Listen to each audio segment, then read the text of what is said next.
Assalamualaikum warahmatullahi wabarakatuh. Waalaikumsalam warahmatullahi wabarakatuh. Alhamdulillah, baik, terima kasih teman-teman. Kali ini saya sedikit ingin membagikan mengenai materi mata kuliah kewarganegaraan yang telah kami pelajari.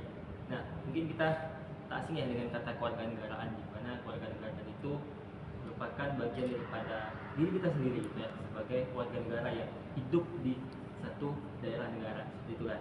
Nah, untuk menjadi seorang warga negara tentunya ada suatu dokumen resmi yang kita sebut dengan konstitusi, benar. Nah, konstitusi negara Indonesia itu secara tertulis disebut apa? Dalam bentuk, ada yang tahu? Kira-kira? Yes, benar, that's right. Undang-Undang Dasar Negara 1945. Nah, secara non tertulis atau biasa ada di lingkungan masyarakat itu bisa berupa nilai ya, baik dan buruk seperti itu.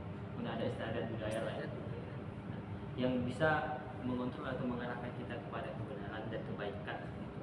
Nah, konstitusi inilah yang memberikan kita atau mengatur kita ya di dalam sebuah negara, yang mana bentuk pengabdian kita sebagai seorang warga negara, terutama sebagai seorang mahasiswa itu kira-kira untuk mentaati suatu konsumsi berperilaku baik terhadap negara atau bela negara yang disebutkan sebagai Gunawan sebelum, jadi kira-kira apa bentuk kontribusi kita sebagai seorang mahasiswa?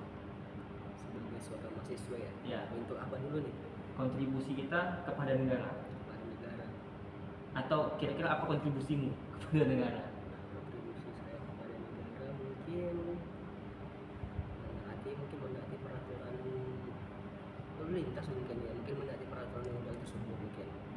Nah, tipe peraturan undang-undang Iya, tersebut ya, iya. yaitu bagian kita taat kepada kontribusi ya, kontribusi kita.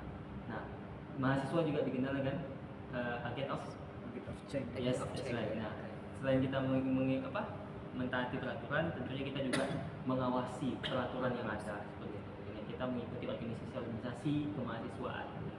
Nah, itulah mungkin bentuk kontribusi kita sebagai seorang warga negara dan juga sebagai seorang mahasiswa.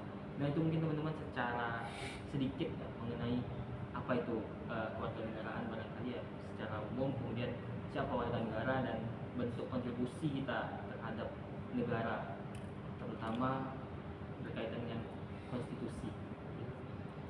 Mungkin itu, terima kasih teman-teman. Assalamualaikum warahmatullahi wabarakatuh.